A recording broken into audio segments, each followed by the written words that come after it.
I need you to go get yourself a drink, maybe some popcorn, maybe some snacks.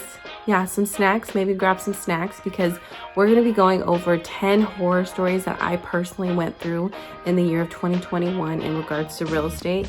And I really want to share these stories with you so that if you are thinking about relocating to a specific area in 2022, or it's your first time purchasing or you haven't purchased in a while, these stories are going to not only be entertaining but also educational at the same time. So, disclaimer, I will not be sharing any of my clients' personal information, who they are, what their name is, what they do, what the address was that they were in a contract for, what the price was, any of that information. But I will be sharing specific things that will help you learn about why it is a horror story and what we can do to prevent that from happening in 2022. Horror story number 1.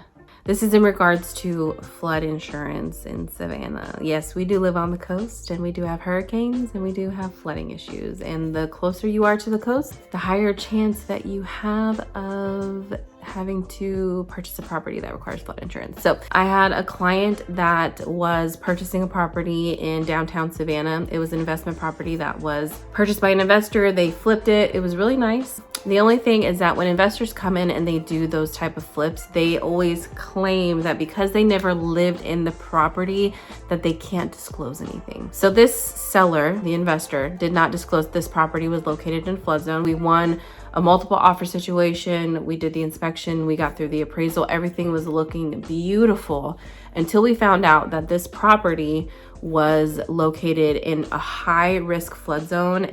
The property on the right, the property on the left were not in flood zones. This one just happened to be right smack dab in a high risk flood zone area located on the FEMA map. Because it was a high risk flood zone, the property was not built up to code.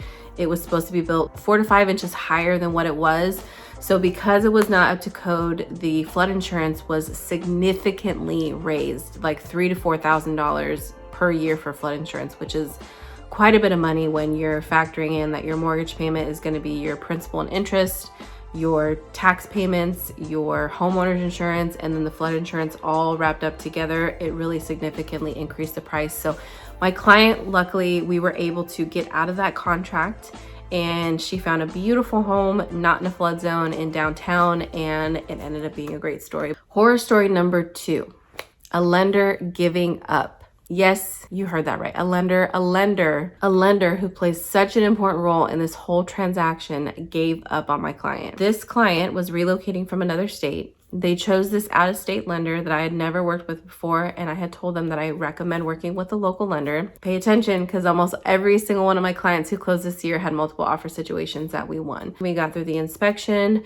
We were waiting for the appraisal. About a week and a half to 2 weeks before the closing, the lender says, I can't help you guys anymore. I don't have the time or the ability to find an appraiser and get this done for you guys. We scrambled and we found someone to get the job done and do it correctly. But I will tell you, whenever our team recommends working with a local lender, it is not because we're just trying to tell you what to do. That's not the case at all. We are truly being genuine, and we do not want you to have a bad experience or go through these experiences that we have previously went through. Number 3, multiple offers. So you're gonna hear this as a recurring theme: multiple offers, multiple offers, multiple offers. It's a hot seller's market right now. The most amount of offers that I've ever had a client go into competitively wise. So, and I ended up showing a client a house on a weekend. By time we had shown the property and it had only been on the market since that morning, there were already 11 offers. And then the seller was making a decision the following day. By the next day, there was 29 offers. That is the highest amount that I've ever had a client submit an offer. And how many they were competing against? I know that in a live market update that we recently did, some of our other team members have shared that there's been more than 29 offers, which is just mind-blowing. And I also know in other states that it's crazy everywhere, basically. So the multiple offer situation is real. And when we tell you to come strong with your offer and how to be strategic, we definitely know what we're talking about. Number 4 is going to be forbearance. I'm going to quickly touch on this because I don't want to get into too much detail about forbearance, but I have had clients that previously were in forbearance with their other house that they were selling. And the loan programs the loan programs have changed their guidelines of if you're selling your house, what steps you have to get through to get that final payout so that that loan is closed and you're able to move forward with another one if it's the same type of loan. I've had a client who went under contract, everything was good, we were moving forward solid, and then a couple days before the closing, they ended up finding out that they weren't able to get their payout for their loan because of the previous forbearance, and the deal completely fell apart. This is just a warning to any of you that have previously been in forbearance and you're thinking about purchasing in 2022. Make sure you are upfront with your lender about you being in forbearance and what the realistic timelines are and what next steps we need to take to successfully make it to the closing table and not have any type of situation happen like that. Horror story number 5. This is actually pretty personal for me, and I really want to share it with you because I think it's great for people to understand how hard we work for you. This is in regards to a family vacation that I had last year. If you know anything about real estate agents, we take our work basically everywhere with us because there's so many time-sensitive things that have to happen.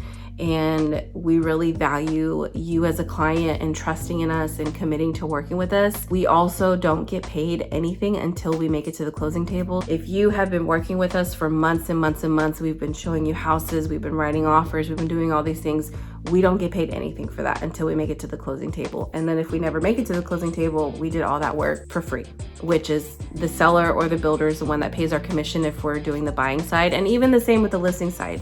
The listing agent does not get paid to market your house, to do all the things that they have to do in order to sell your home until the closing table. For my family vacation, I had a couple deals going on, and I really take my job seriously, and I love what I do, and I love my clients, and I was fighting so hard for this client to get everything completely done to get to the closing table, and the deal ended up falling apart a couple weeks after my vacation. I spent almost the whole entire time working and trying to get things done for them. It ended up being a really bad situation. So that is a personal horror story for me because I just want to share with you that we really, really love what we do, our whole entire team, and we really value you as a client. Horror story number 6, new construction. New construction has been a nightmare for 2021. At the beginning of the year, I knew new construction was really, really bad, but it has progressively gotten worse. There has been delays due to crews literally not being able to work because they got COVID or the shortage of manpower. There have been price increases like nobody's business. I mean, I'm talking like $50,000 to $100,000 from the beginning of the year, what you could go under contract for compared to now. I've had multiple clients that I warned at the beginning of the year that new construction was going to be a nightmare, and they were supposed to close either by summertime or the end of the year, and some of them didn't close until months later or haven't even closed yet still because of the builder not being able to complete the job. There's not a specific builder that I would say has done a poor job.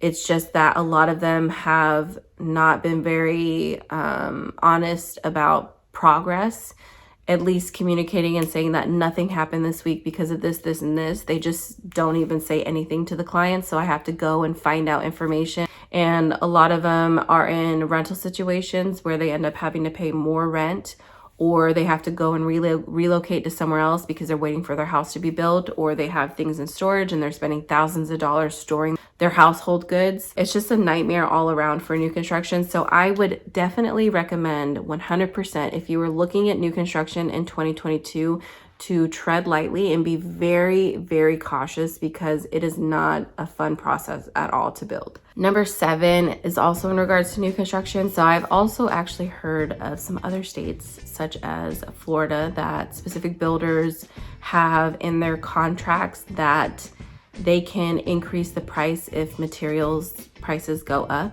So this is really where it plays a factor that if you have a buyer's agent, we get to represent you on the buyer side and fight for you and look at the contract and make sure that there's no loopholes. That is really what our job is to do, to make sure that you're being protected. If you walk into a sales center and you go under contract with the builder agent, you don't have a buyer's agent representing you, they're representing the builder. They are looking out for the builder and not necessarily for the buyer. So it's really important for you to understand that even though new construction is a little bit different. You still want to have representation by a buyer's agent for sure. Also, builders in some other states have completely released hundreds of people out of contracts because they could not fulfill them. Just be careful with new construction. Definitely want to have someone representing you. Number 8, having a contingency on the sale of your home is so difficult. And my horror story is in regards to one of my clients I've had a lot of closings this year. Only one offer that we sent, the seller ended up accepting the contingency on the sale of their home. And actually, my buyer, the sale of their home, the buyer on that side ended up canceling, and we were able to pull everything together. But this is the exact reason why sellers do not want to accept an offer with the contingency on the sale of your home. There's no way that you can guarantee that on the other side, that the buyer who's purchasing your home is not going to cancel on you. I have written maybe 50 offers this year where we have gotten no a bunch of times, because no matter how strong the offer was, how much they offered above, offering an appraisal gap, no contingencies besides the sale of their home contingency, they still got their offer denied because they had that contingency on the sale of their homes. If you do need to sell your home, I would highly recommend you selling it before you purchase a new one. And there are ways that we can work out the timelines in regards to being able to sell that home and get into a new one. There's some things that I do share with my buyers to be able to help them. Horror story number 9. Lenders play a huge role in this whole transaction process. They verify your employment, your debt to income ratio, your credit score, everything to get the ball started and rolling. And then at the end, when we get past the multiple offers, the inspection, the appraisal, we get past everything, they have to verify everything usually over again. They have to do the last check of verifying your employment to make sure that you still have employment, that you have the funds, the cash to close, with your down payment, your closing costs, whatever else you need to pay. So I actually had a situation where a client had everything, we got the clear to close, but they decided that they wanted to go buy a new car. And the money that they spent on the new car ended up changing the whole entire loan value, ended up changing the whole entire loan terms, and they ended up having to get money sent from a different place, and it took a long time for everything to finally get done. But don't ever go purchase or make any big purchases or open up a new line of debt while you're in the process of purchasing a home. Any decision that you make financially, you definitely want to check with your lender, and you want to make sure that your lender's educated about it. But you want to make sure that your lender is reachable and available to be able to answer these questions and make sure that you're making the right decision, so that at the end of the day, you get to the closing table, you get to get into your new home because you made good choices throughout the process of purchasing your home. Number 10, this is in regards to rentals during the COVID season. I have shown a lot of properties where they were previously rentals, and during COVID, when people were allowed to not pay rent because they couldn't afford it, a lot of people took advantage of that. Some of them even intentionally destroyed properties that were rentals. So some of the houses that I have shown or we've tried to go under contract for, the sellers were not able to negotiate the prices because they were in forbearance and the tenant wasn't paying the rent.